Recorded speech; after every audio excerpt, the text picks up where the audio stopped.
Good morning, everyone. Thank you for joining us today. I will be your moderator. So today I will introduce myself and my panelists. I am Katrin Melda Anachua. My panelist one is Michelle Morris, which Mr. of Communication. Panelist two is Nur Alia Bakis from Social Media Manager. And panelist three is Angelica Tuna, our social media analyst. We're here to discuss media social, and our goal is to share insight, ask thoughtful questions, and learn from one another. Good morning to moderator and my fellow panelists. My name is Misha Anak Morris as panelist number one.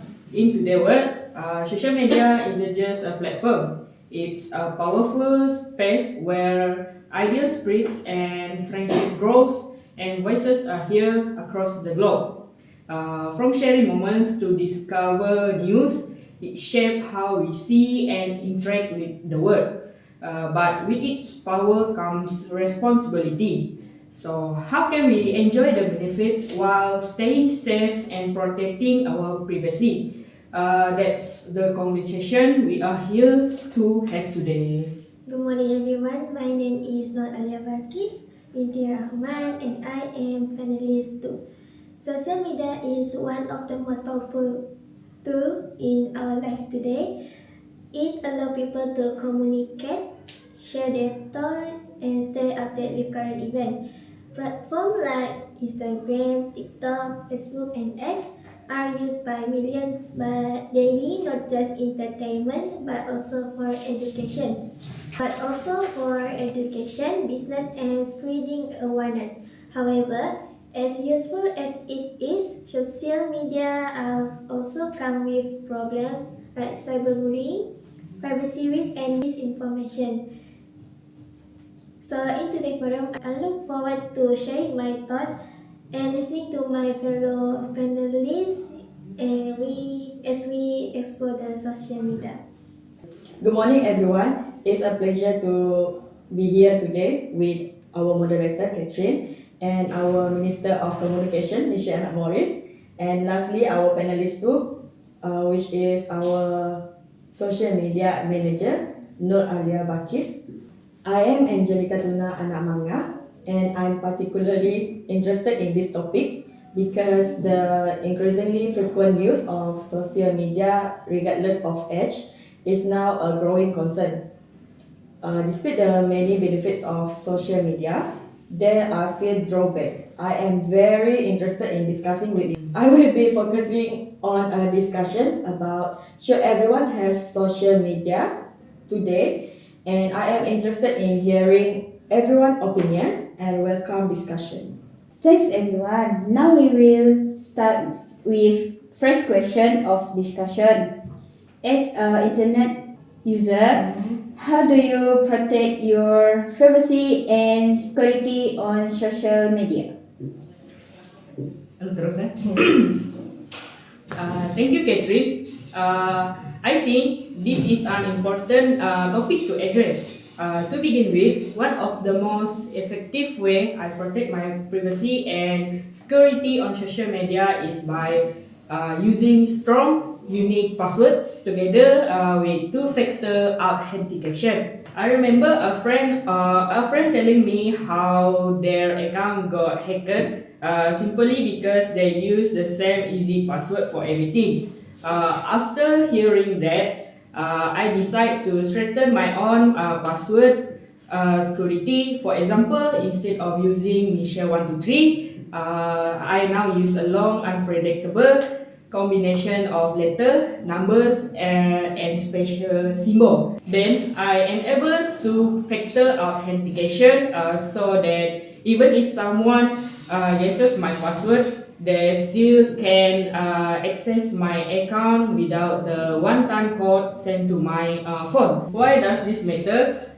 Because weak or repeated passwords are like leaving your front door unlocked so anyone can walk in. But with a strong password and two-factor authentication, it's like having a heavy duty lock and an alarm system working together. This simple habit alone has given me a peace of mind. And with that, I believe protecting our online account starts with strong layered security, but I'm curious to hear what additional strategies my fellow panelists use to stay safe on social media.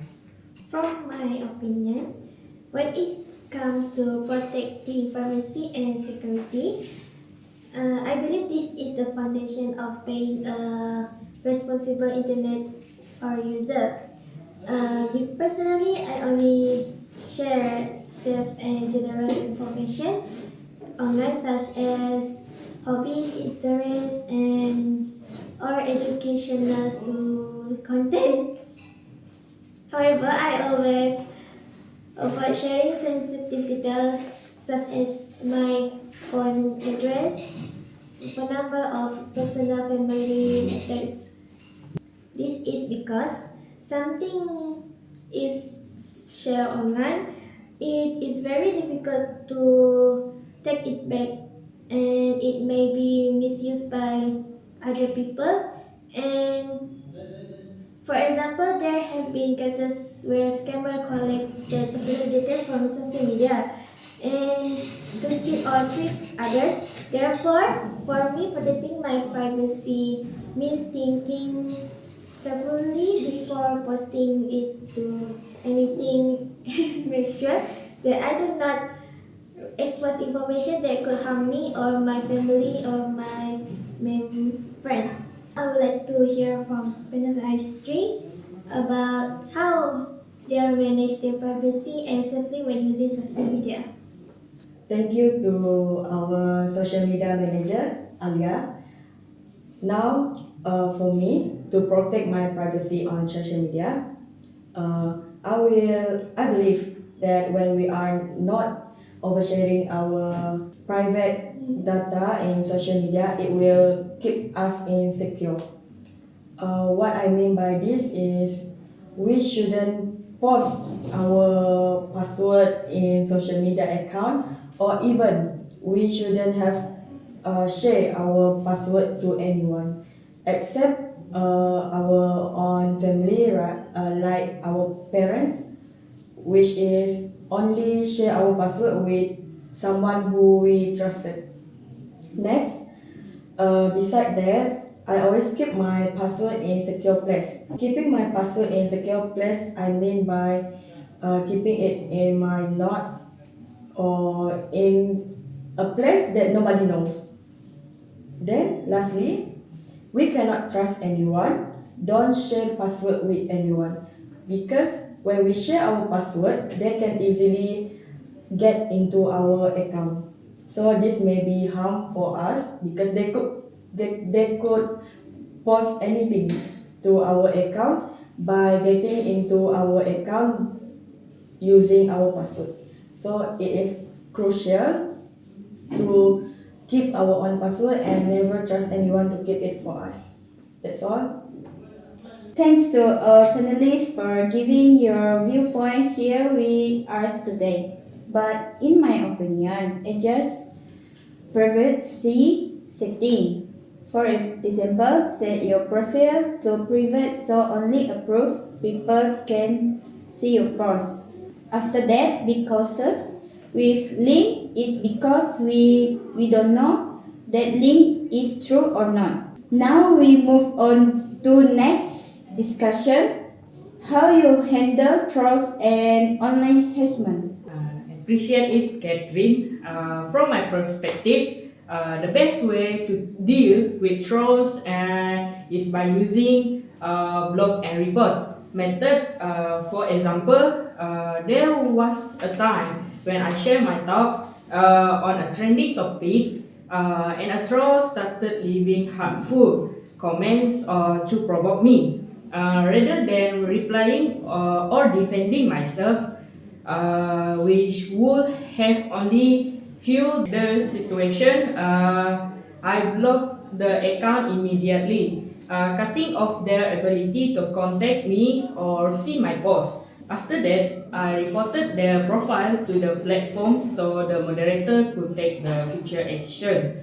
The reason this method works is that troll depends on reaction to feel successful. When we don't give them the attention and instead remove their access, they quickly lose interest. Blocking preserve my mental well-being while reporting helps make the online space safer for others as well. It's like refreshing to feed a fire, it eventually burns out on its own. In the end, my priority is to protect my peace and respond in a way stop the harassment before it escalates. Considering that, I'd be very interested to hear how my fellow panelists approach this situation like this and whether they take a similar or different route. Moving on another issue, which is trolls and online harassment. I believe this is one of the biggest challenges on social media.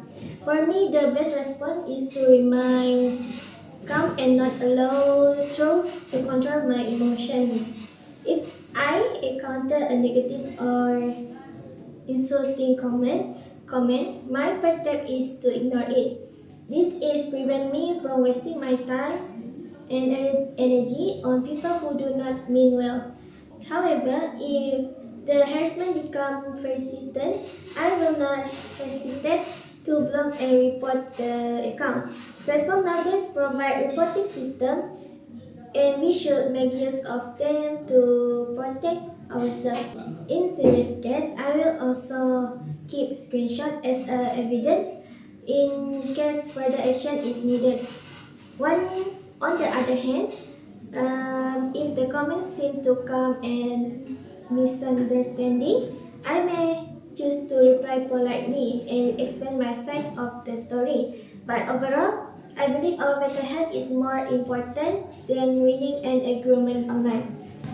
I'm also curious to know how the next panelist handles this situation. So, would they ignore it, respond, or take another approach? Thanks to our moderator, Catherine, and panelists. I appreciate all the opinions that have been given. From my point of view, to handle trolls and online harassment is just ignore negative and attract to the positive only. Like people said, spread positivity and leave negativity. It is necessary to build a strong mental health before making any post through social media. Before we post anything to social media, I believe we should think whether it is a good posting or it will bring negativity to our surrounding. So, and before that also, age is matter to control all this before it affect our mental health. Thirds are effective steps. You are all need smart users. I think in addition as a social media user, do not respond because one intention and just ignore them is often the best response. Just take a screenshot in case you need to report. Now, do you think social media is good platform to express our feelings and to share daily life? Thank you to our moderator, Catherine. Yes, I believe social media can be a good platform to express our feelings and share our daily life, especially when it comes to inspire and encourage others. For example, early this year, I attend a youth church camp where we spent 3 days learning, worshiping, and building strong friendship. After the camp, I post a short video capturing moments of group worship, team activities, and testimonies from some of the youth. Along with the video, I share how the camp helped me grow spiritually and remind me of the importance of community in faith. The feedback was amazing. from friends who saw the post message me and saying they feel encouraged, and even some sign up for the next scam. This show me that social media, when used positively, can share not just moments but also meaningful messages that touch people life. That being said, we should always pause with respect, seeking permission before sharing photo and making sure our content reflect kindness and positively. In light of that, I'm curious to hear from my fellow panelists. How do you think social media can be used to share faith-based experience in a way that truly inspire others? Wow, I like your statement about how we can express our feeling and share our daily life. But from my opinion, social media is a good place to express our feeling. Personally, I think that sharing feelings can be positive and inspiring, especially when we post about our achievement, gratitude, or lesson learned in life. For instance, when someone share how they manage to overcome difficulties in their studies, it may innovative others who are struggling with the same problem. At the same time, I also aware of the risk. If we share too much about our emotions, especially when we are upset or angry, it can be lead to misunderstanding or negative judgment. Therefore, I practice moderation. I try to share positive experience more than negative ones. And I keep my most personal emotion for close friends or family instead of public. For me, social media should be placed to encourage and support one another, not a space to seek pity or ventilation. I wonder what the next panelist thinks. Should we express emotion openly online or should we keep them private? Thank you to all panelists and our moderator. And for me, it is a no because I does not think it is a good platform to express our feelings nor to share our daily life. Because private is better. The more we silent it in, then the more loud the joy is coming.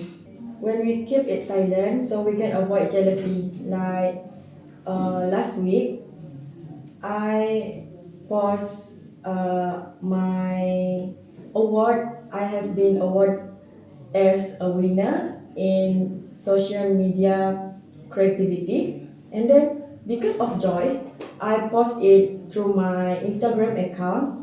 Then the next day, I get uh, I get something negative from my own office mate, which it shocked me, but still I keep it as privacy from now on. So now I better choose not to share anything through social media unless it is about work or about something that is not provide my daily life. Wow! Now we have a different opinion from our panelists. What do you think, panel 1? Thank you, Catherine. I still stand by my previous opinion. Social media brings more benefit than harm when used responsibly. To address the issue mentioned by panelist 3, I believe user must be more conscious and intention in how they interact online. For example, they should always verify information before sharing, respect others' opinions, and avoid posting sensitive personal data. Furthermore, social media can be a powerful tool for education, networking, and raising awareness on important issues, but only if we use it wisely. Let me emphasize self-discipline and digital literacy are the key. School, parents, and the government should also play their role in educating users. What about you, panelist two? Do you still stick with your opinion, or has your perspective changed after hear others? Yes, I agree with panelist one. Social media can be a good platform to share our daily life, but we must always remember to use it responsibly. As user, we should avoid exposing every detail about ourselves. For example, updating our exact location in real time may sound fun, but it could be also dangerous. In addition, we should avoid posting about sensitive conflict or private family matters because things are better resolved in person rather than online. But by setting clear boundaries, we are protecting not by ourselves but also the people around us. In this way, we can still enjoy the positive side of our social media without opening the door to unnecessary risk. With that, I will now pass the point to the next panelist who may have another perspective on responsible sharing. Alright, thank you all the panelists for giving me opinion. Now it has opening my eyes, and now I can understand the opinions from the panel regarding the issue. I agree that users can share their feelings and daily life through social media, but there are limits to prevent unwanted incidents. That's good. Now we have come to conclusion. For your opinion, should everyone have a social media? Why? Thank you to our moderator, Catherine. My personal view is that I think not everyone necessarily needs to have social media, but it can be very beneficial when used with purpose and responsibility. For example, during our youth church camp early this year, we used dedicated social media page to share updates, photo, and inspiring messages throughout the event. This allows participants who could not attend in person to still feel connected. They could see the worship season and read daily reflection and even send words of encouragement to those at the camp. This space also serves as a way to keep the energy alive the camp ended, helping everyone stay engaged and motivated in their faith journey. This example shows that social media, when used positively, can strengthen community bonds and create opportunity for action beyond physical gatherings. However, I believe it's not a must have for everyone, especially for those who find it distracting or overwhelming. The key is to use it intentionally in way that add value rather than take away from our well-being. How about you, Alia? Do you think the benefit of social media are strong enough that everyone should have it, or do you see certain situation where it's better to step away?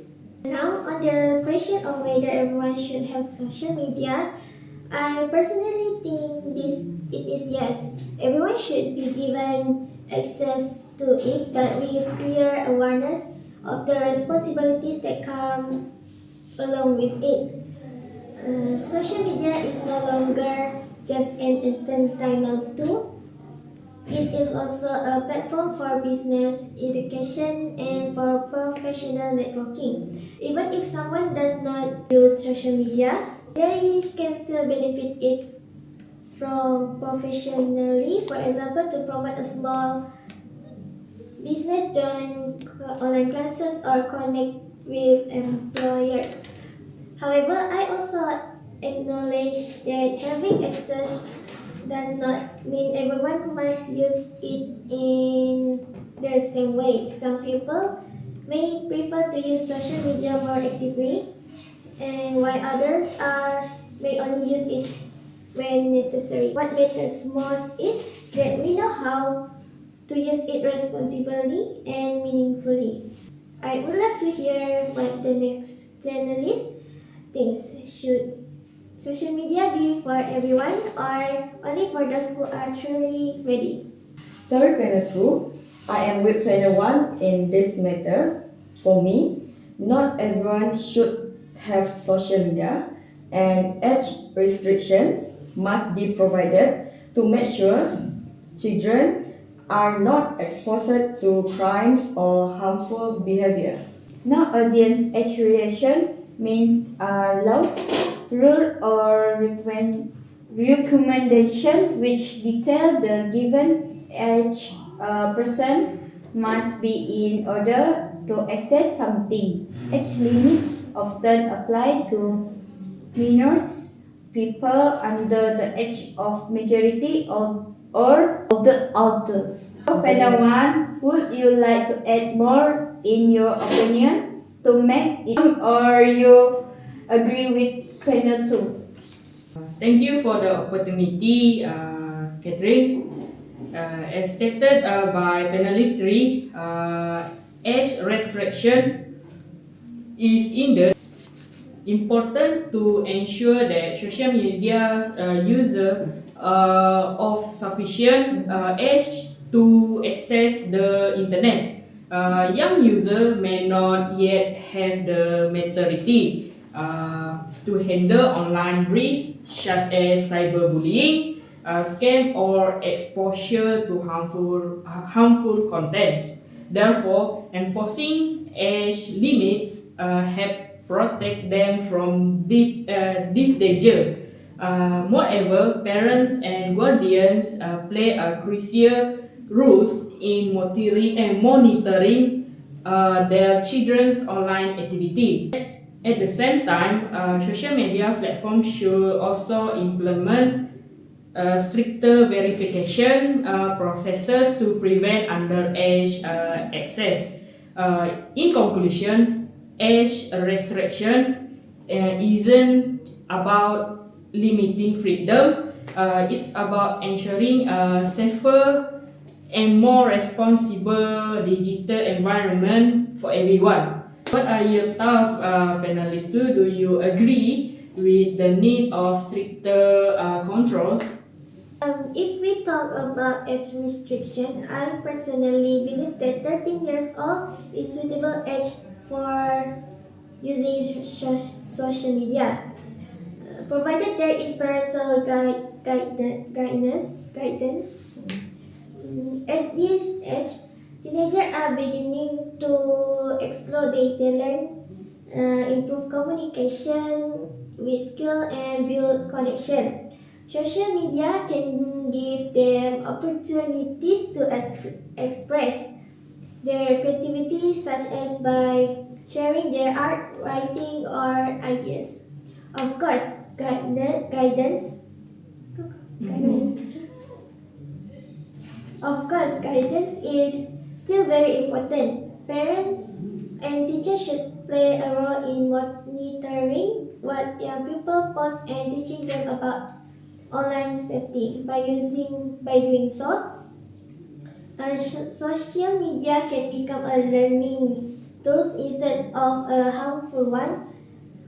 However, I must also highlight that delaying access to social media until the age of 18 does not completely eliminate the risk. Likely to seek guidance for adults. This means that when they finally face online challenge, they might have to deal with them alone.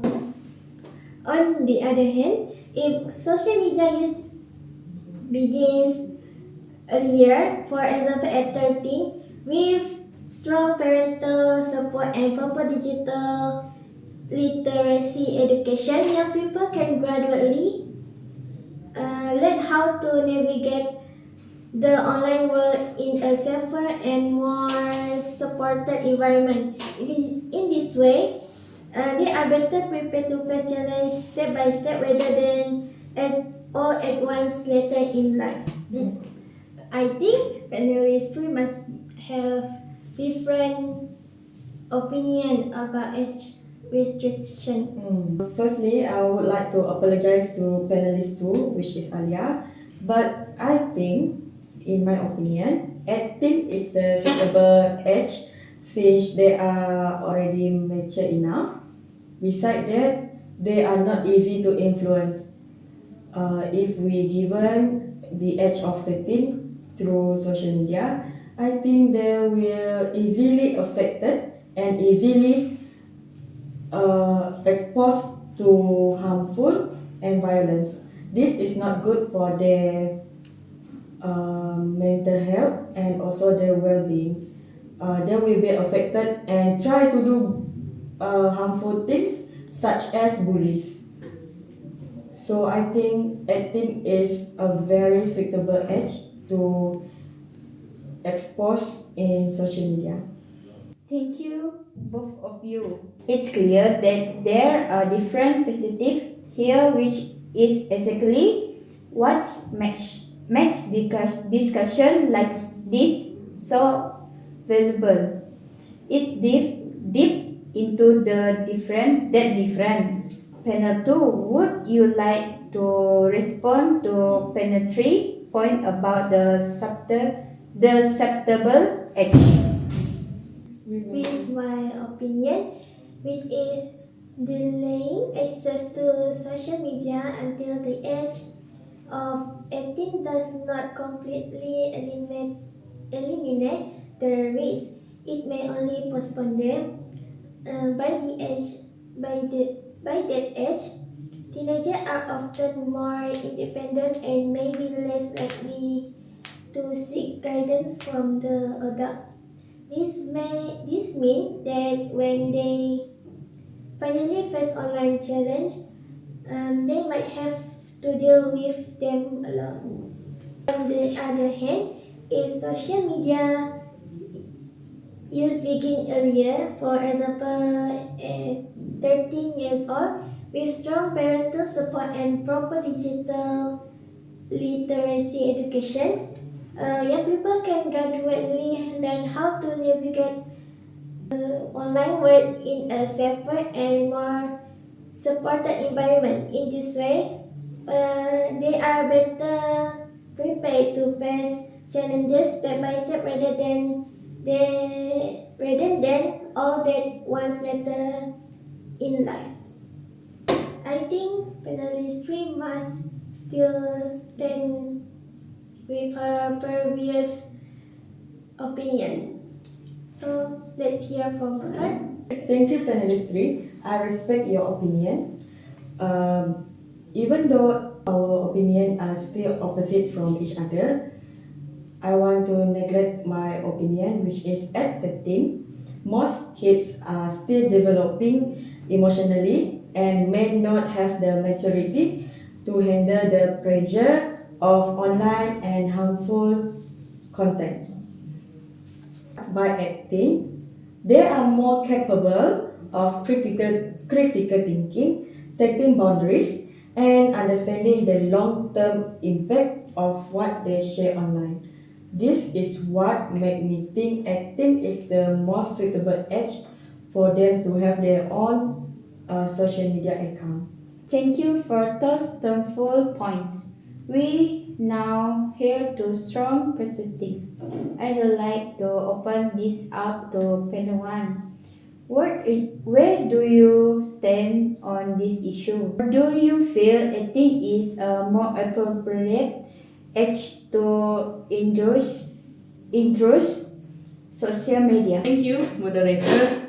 Personally, I believe that 18 is more suitable age for using social media responsibly. At the age of 13, many teenagers are still discovering their identity and learning how to manage their emotion.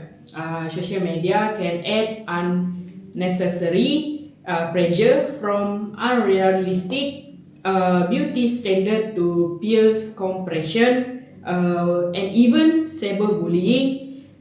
By the age of 18, most individuals have developed better emotional maturity and decision-making skills.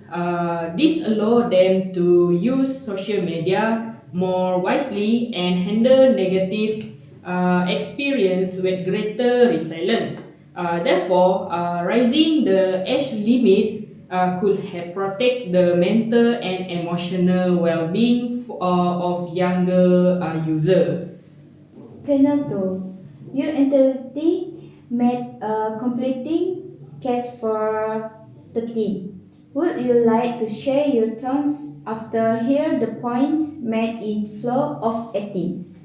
Initially, I believed that 13 years old was the right age, but after thinking more deeply, I also understand the concern about emotionally maturity. Some teenagers may not be ready to handle the pressure, criticism, or harmful content that exists online. In such cases, waiting until 18 could be a wise choice. At 18, most young people are more independent, responsible, and able to make decisions with greater awareness. Therefore, I would say the answer is not simply about a fixed age.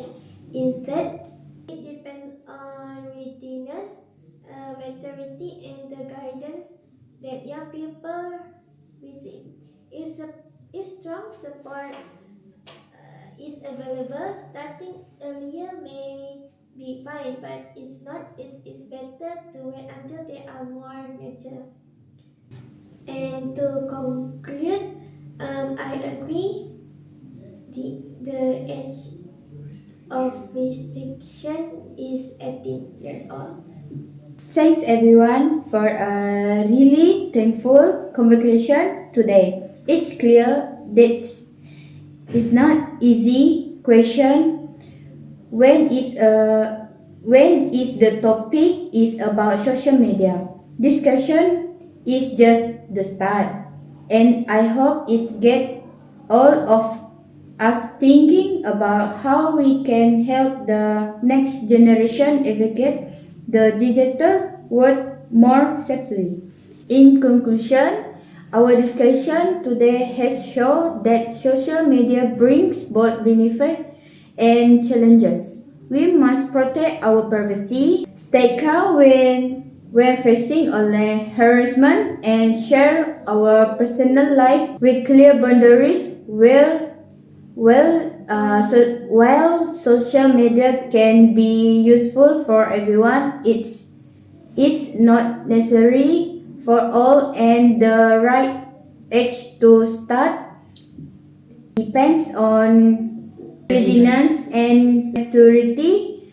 What matter most is using social media wisely, with guidance and responsibility, so that it's become to for positively rather than harm.